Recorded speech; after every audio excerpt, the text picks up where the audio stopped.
watching Alabama's WVUA News at 10. Good evening, I'm Tamika Alexander. Thanks for joining us. Tonight is the eve of the September 11th terrorist attacks. The nation watched as the towers fell and the Pentagon was attacked. WVUA's Molly Mitchell learned how that infamous day impacts Tuscaloosa's Fire College 11 years later. On September 11th, I was in my second period class at Central High School. I was on duty at the Hoover Fire Department working in administration that morning. I was 15 years old. As soon as we heard over the intercom that something happened, The learning for the day stopped and we were all focused on the TV. As Ryan and Colby looked on as young men, Alan watched as a firefighter and saw his brothers do what every firefighter is trained to do. And I just remember looking at my colleagues, and we all sort of came to the realization all at one time that when each building came down, then that meant that there were hundreds of firefighters lost. Witnessing his first catastrophic event, Ryan was inspired. And it was such a cold, needless act. Kind of wanted me to get into public service in some way. He and Colby are now at their first day of fire college. Not only did September 11th rise to heroes like them, but it also increased safety measures. In West Alabama, emergency resources are now dispersed in various locations for the safety of our first responders. Tomorrow, when you find yourself going along with your day, remember. If we don't take time to remember it, it'll be one of those things that really gets lost. You really got to take some time out of your day every day to think about and reflect back on things like that. And I think it's a milestone of our nation's history, certainly for the fire service, but for the country as a whole. I think it truly was our generation's Pearl Harbor. it'll be something, you know, that lives on forever in my mind. And I know that anybody that was alive now will always know where they were and what they were doing the day that happened. Reporting in Tuscaloosa, Molly Mitchell, WVUA News. Tomorrow, the Tuscaloosa Fire College is hosting a memorial service open for the public. The service will begin at 8:15 at the Firefighter Memorial. Well, first responders at the World Trade Center after the September 11th attacks will be able to get treatment for more than 50 types of cancer. Federal health officials announced today that responders exposed to toxins from the wreckage will be covered under the 9/11 Health and Compensation Act. Volunteers and survivors who meet certain qualifications will also be eligible for coverage. At first, cancer was not covered by the $4.2 billion health fund. Now there are 58 types of cancers added to the list. The rules expected to take effect in 30 days. In tonight's Crime Watch, we begin with the latest on a shooting that killed a man in Tuscaloosa County. Now another man is charged with murder. It happened around 9 o'clock Saturday night on Janine Street in Cottondale. According to Tuscaloosa Metro Homicide Captain Lloyd Baker, 41-year-old Jeffrey Neal Grant was shot to death. Now Baker says 27-year-old William Robert Mitchell has been charged with capital murder in connection with the death. Authorities tell us the shooting happened during a fight over the victim's wife. Baker says the victim and his wife had been separated and she was dating Mitchell. We think she tried to prevent it. She tried to keep the suspect from coming in the house. She actually tried to stop him once he did. She was pushed down and she was not able to keep him from retrieving the firearm.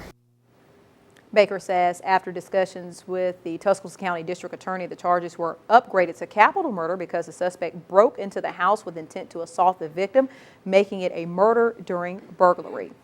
Well, a Tuscaloosa man is behind bars after leading police on a car chase across town.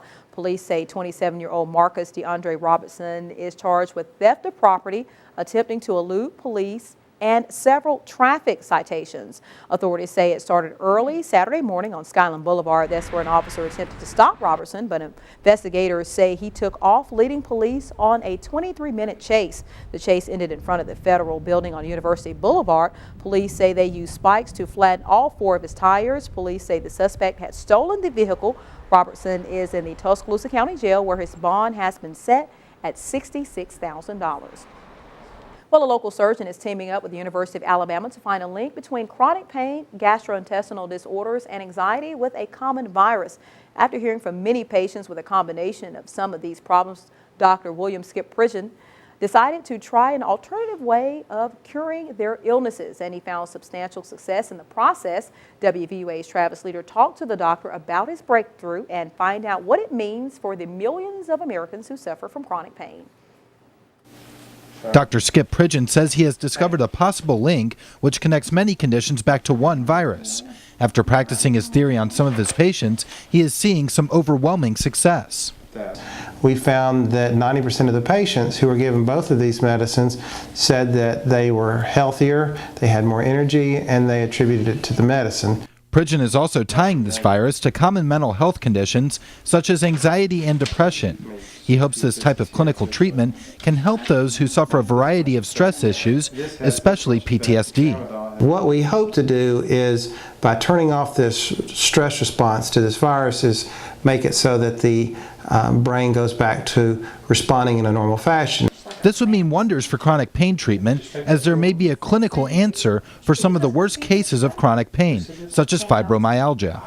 If there's someone that wants to work and they haven't been able to work because of how sick they are, I tend to make that the yardstick that I'm shooting for. I make it hopefully allow them to get well enough to go back to work.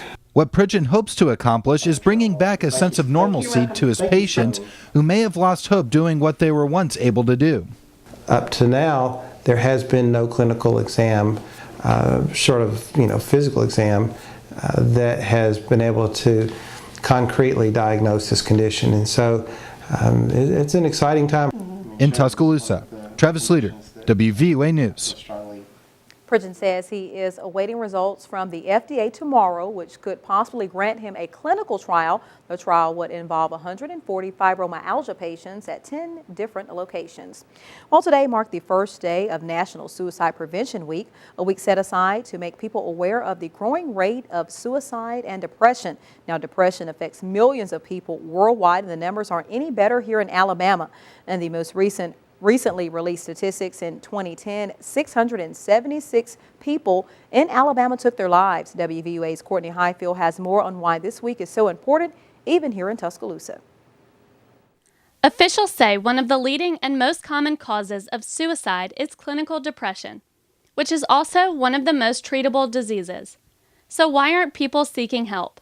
Only about 30% of those who actually have depression will seek treatment. Depression and mental illness just in general carry such a stigma that we want to try to erase that stigma. For residents of Alabama, the growing number of suicides shows just how important raising awareness is. We are losing so many lives here in our state. There was a study done a few years ago, and they surveyed Alabama high school students. 1 in 12 of Alabama high school students said they had attempted. This issue hits especially close to home for Paula Shelby. My mom committed suicide in 2011. I never thought I'd be able to smile again or be happy again. But Shelby is happy again, and she says what has helped her the most is being able to share her story and spread awareness. Most people, instead of trying to deal with their problems, they take their own life and think that's the only way out. And it's not, and there's help. Officials are spreading awareness locally by hosting a walk called Out of the Darkness, which also helps raise money for suicide prevention efforts. Reporting in Tuscaloosa, Courtney Highfield, WVUA News. If you need help coping with depression, you can call the National Suicide Prevention Lifeline at 800-273-TALK. Well, voters will hit the polls in less than 8 days to decide how the Alabama legislature will balance its fiscal budget. Currently, the state is facing a major budget deficit, and this vote will give Alabamians the option to pull money out of the state's trust fund to help balance the budget. If passed, the state will pull more than $400 million out of its trust fund to help fund some of its programs, specifically the state's Medicaid program. Political analyst Bill Stewart says this vote has major implications on this year's budget. Either a chunk of the state's savings will be taken away, or Alabama politicians will have to scramble to make budget. If this amendment does not pass, you have an unbalanced budget, and the legislature will have to go back into session as called by Governor Bentley and either pass new taxes to balance it or make expenditure cuts to balance it. Now, Stewart says he is expecting a low turnout for the vote. According to Secretary of State Beth Chapman, there may be less than 10% of voters hitting the polls on the 18th. We're turning now to the weather. Let's get a first check on Alabama's home team forecast with Chief Meteorologist Richard Scott.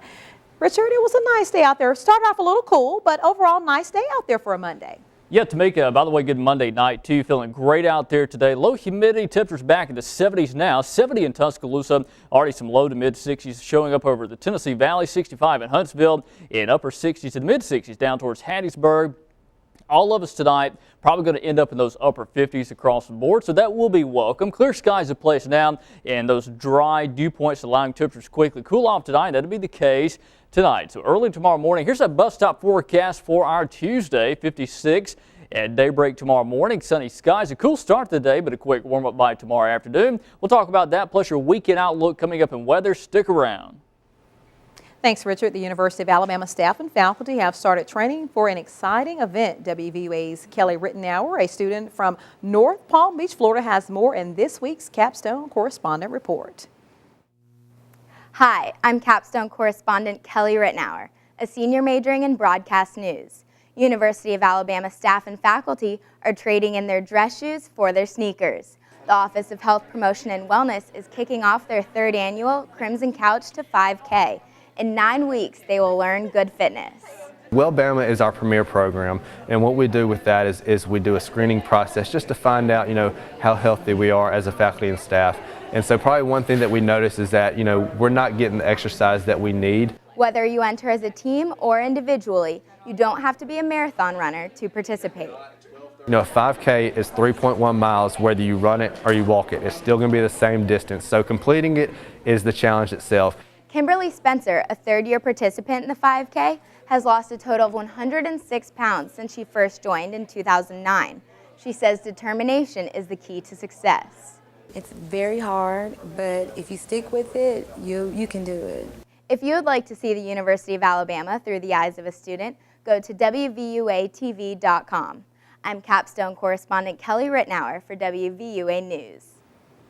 Although the 9-week program is for staff and faculty, anyone is welcome to participate in the 5K. For more information, you can go to our website, WVUATV.com.